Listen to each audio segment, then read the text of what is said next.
নমস্কার, আমি দিবাকর। আপনারা দেখছেন জাগরণ বাংলা। আজকে সকাল থেকেই খবর দেখছিলাম উল্টে পাল্টে, কখনো এই চ্যানেল কখনো ওই চ্যানেল। কেমন হচ্ছে আমাদের রাজ্যে প্রথম দফার ভোট? আমাদের এখানে তো 29 তারিখে ভোট, তাই প্রথম দফায় যেসব বিধানসভা কেন্দ্রগুলোতে ভোট রয়েছে সেই ভোট কেমন হচ্ছে সেটাই দেখার চেষ্টা করছিলাম সকাল থেকে। বিশ্বাস করুন, এরকম ভোট আমি আজ পর্যন্ত দেখিনি। আমার 32 বছর বয়স হলো, অনেক ভোট দেখেছি পশ্চিমবঙ্গে। আপনারা হয়তো আমার থেকে অনেক বেশি দেখেছেন, কিন্তু আমিও কম দেখিনি। অনেক ভোট দেখেছি, এরকম ভোট দেখিনি। একেবারে উল্টো ছবি দেখতে পাচ্ছি।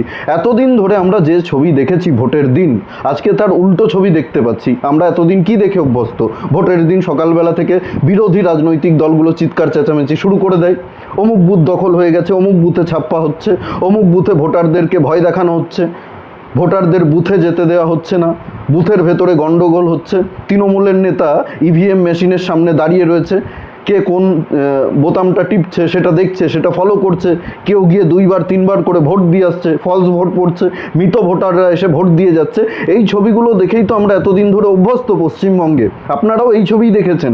আজকে একেবারে উল্টো ছবি দেখতে পাচ্ছি। আজকে সকাল থেকে দেখছি তৃণমূলের প্রতিনিধিরা, তৃণমূলের নেতারা সকাল থেকে কান্নাকাটি করছে, চিৎকার চেঁচামেচি করছে। তৃণমূল নেতারা অভিযোগ করছে তৃণমূলের বোতামে ভোট দিলে নাকি সেটা বিজেপিতে চলে যাচ্ছে।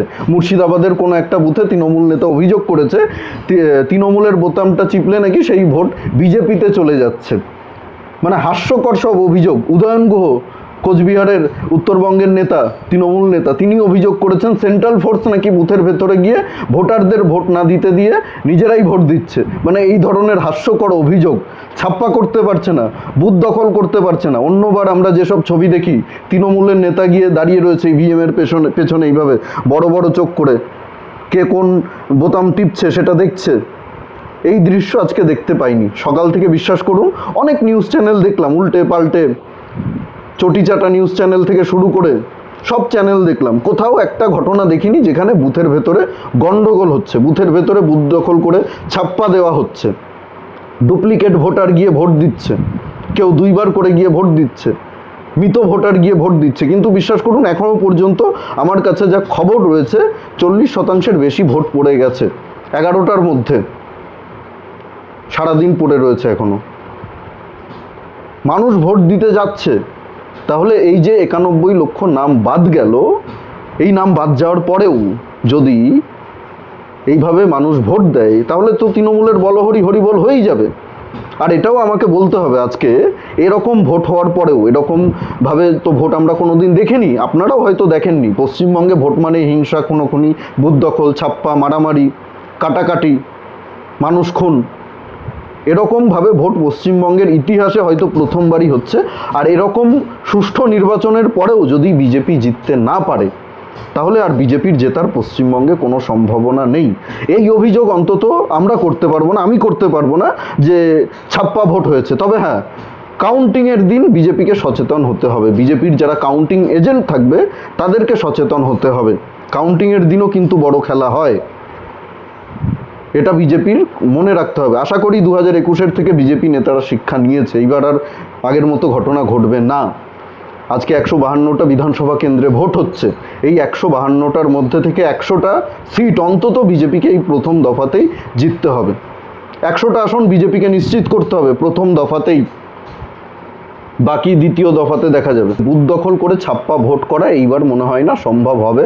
প্রথম দফার নির্বাচনে নির্বাচন কমিশন যে ব্যবস্থা করেছে, অনেকেই অনেক সমালোচনা করছিলেন, এত কেন কড়াকড়ি করছে নির্বাচন কমিশন, বাইকের ওপরে নিষেধাজ্ঞা, মদের দোকান বন্ধ করে দিচ্ছে তাড়াতাড়ি, অনেকে অনেক রকম সমালোচনা করেছিলেন।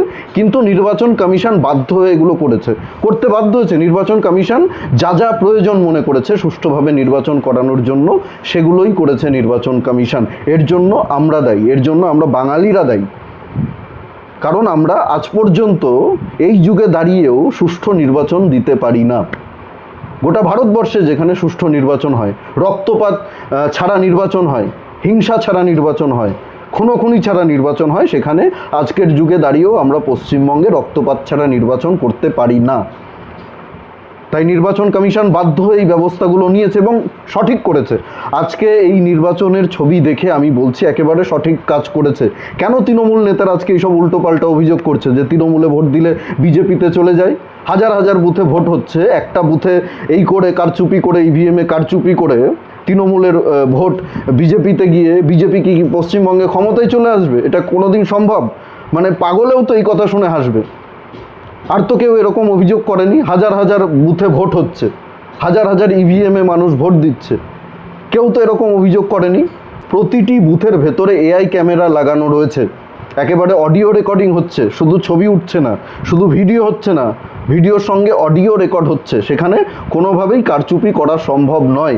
আর আজকে তৃণমূল কারচুপি করতে না পেরে, ছাপ্পা ভোট করতে না পেরে, যেগুলো করে অভ্যস্ত তৃণমূল এত বছর ধরে যেগুলো করে এসছে, সেটা করতে না পেরে আজকে তৃণমূল চিৎকার চেঁচামেচি করছে, তৃণমূল এই ধরনের অভিযোগ করছে, যেগুলো অভিযোগ শুনে বাচ্চা ছেলেও হাসবে। আজকে শাসক দলের নেতাদেরকে, প্রতিনিধিদেরকে বুক চাপড়ে কান্নাকাটি করতে হচ্ছে। মানে বুঝতে পারছেন তো কেমন নির্বাচন হচ্ছে? তৃণমূলও বুঝতে পারছে, তৃণমূলের নেতারাও বুঝতে পারছে, তাদের খবর হয়ে যাবে, বলহরি হরি বল হয়ে যাবে, ঢাকি সমেত বিসর্জন হয়ে যাবে। এটা তৃণমূলের নেতারাও কিন্তু বুঝতে পারছে। শুধু কাউন্টিংয়ের দিন একটু সচেতন হতে হবে, কাউন্টিংটা ঠিকঠাকভাবে করাতে হবে। কাউন্টিংয়ের দিন কিন্তু বড় বড় খেলা হয়, আগেই বলেছি আপনাদেরকে। চোখের ইশারায় বিজেপির যারা এজেন্ট থাকেন, কাউন্টিং এজেন্ট, তাদেরকে ভয় দেখিয়ে বের করে দেওয়া হয়, হুমকি দেওয়া হয়, লোভ দেখানো হয়, টাকার লোভ দেখানো হয়। এই ঘটনা যাতে এইবার না ঘটে, এটা খুব ভালো করে খেয়াল রাখতে হবে। ভোট যেভাবে হচ্ছে, ভোট নিয়ে কোনো অভিযোগ নেই, দু একটা ঘটনা ঘটেছে, সেটাকে নিয়ে কথা বলা আমার মনে হয় না ঠিক হবে। কারণ এই দু একটা ঘটনার জন্য কোথাও দেখলাম বিজেপির এজেন্টকে নাকি বের করে দিয়েছিল, পরে আবার গিয়ে এজেন্টকে বসানো হয়েছে। তো এরকম ঘটনা, দু একটা ঘটনা বুথে ঘটেছে, সেটার প্রভাব যে গোটা রাজ্যে পড়বে এরকমটাও নয়। আজকে যেভাবে ভোট হচ্ছে, 29 তারিখে দ্বিতীয় দফার ভোটেও যাতে নির্বাচন কমিশন এইভাবেই ভোট করায়, তাহলে নির্বাচন কমিশনকে আমি একেবারে 10-এ 10 দেব, স্যালুট করব নির্বাচন কমিশনকে। আজ পর্যন্ত নির্বাচন কমিশন যেটা করতে পারেনি পশ্চিমবঙ্গে, সেটা এই নির্বাচন কমিশন করে দেখিয়েছে। জ্ঞানেশ কুমারের নেতৃত্বে এই নির্বাচন কমিশন করে দেখিয়েছে। অনেক কঠিন পদক্ষেপ নিয়েছে, অনেক সমালোচনা হয়েছে, অনেকে অনেক কথা বলেছে, কিন্তু দিন শেষে ভোটটা সুষ্ঠুভাবে করাতে পেরেছে নির্বাচন কমিশন, এটাই বড় কথা। এবং মানুষের মধ্যেও এইবার একটা উৎসাহ আমরা দেখতে পাচ্ছি, মানুষ ভোট দিতে যাচ্ছে। সকাল সকাল লম্বা লাইন। আগে অনেকেই দেখতাম ভোটের দিন ছুটি করে চলে যেত, ঘুরতে বেরিয়ে যেত, সারাদিন ছুটি, ভোট দেওয়ার কোনো নাম নেই। এইবার কিন্তু মানুষ আগে ভোট দিচ্ছে, সকাল সকাল গিয়ে লাইনে দাঁড়িয়ে ভোট দিচ্ছে, ভোট দেওয়ার পরে সারাদিন ছুটি কাটাচ্ছে, ঘুরতে যাচ্ছে। এটাই হওয়া উচিত। মানুষের মধ্যেও এই উৎসাহটা দেখতে পাচ্ছি। মানুষ আজকে ভোট দিচ্ছে, নির্ভয়ে ভোট দিচ্ছে। মানুষের মনে যে ভয়টা ছিল যে বুথে ভোট দিতে যাব, যদি বোম মারে তৃণমূলের নেতারা, যদি গণ্ডগোল হয়, ভোট দিতে গিয়ে খুন হতে না হয় আবার, এই যে একটা ভয়, সেই ভয়টা কিন্তু এবার মানুষের মধ্যে নেই। মানুষ নির্ভয়ে যাচ্ছে, ভোট দিচ্ছে। কত শতাংশ ভোট আজকে দিন শেষে পড়ে, নির্বাচন কমিশন তো তথ্য দেবে কত শতাংশ ভোট পড়েছে। সেই তথ্য সামনে আসলে অনেক কিছুই পরিষ্কার হয়ে যাবে।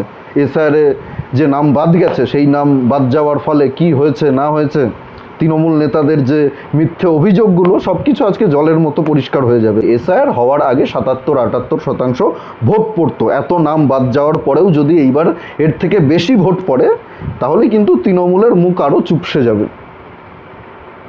আজকে এই বিষয়ে আপনাদের কি মতামত? আপনারা ভোট দিয়েছেন কিনা? যাদের যাদের আজকে বিধানসভা কেন্দ্রে ভোট রয়েছে, আপনাদের ভোট দিয়েছেন কিনা? কেমন হচ্ছে আপনাদের এলাকাতে ভোট? অবশ্যই কমেন্টে জানাতে ভুলবেন না। আর ভিডিওটা ভালো লাগলে প্রচুর পরিমাণে শেয়ার করুন, সকলের কাছে পৌঁছে দিন। আমাদের চ্যানেলে নতুন হলে অবশ্যই চ্যানেলটি সাবস্ক্রাইব করে পাশে থাকুন, পাশের বেল আইকনটি প্রেস করে দিন। আমাদের প্রতিটি ভিডিওর নোটিফিকেশান আপনাদের কাছে সবার আগে পৌঁছে যাবে। সবাই খুব ভালো থাকুন, সুস্থ থাকুন, আশেপাশের সবার খেয়াল রাখুন। জয় হিন্দ, বন্দে মাতারাম, ভারত মাতা কি জয়।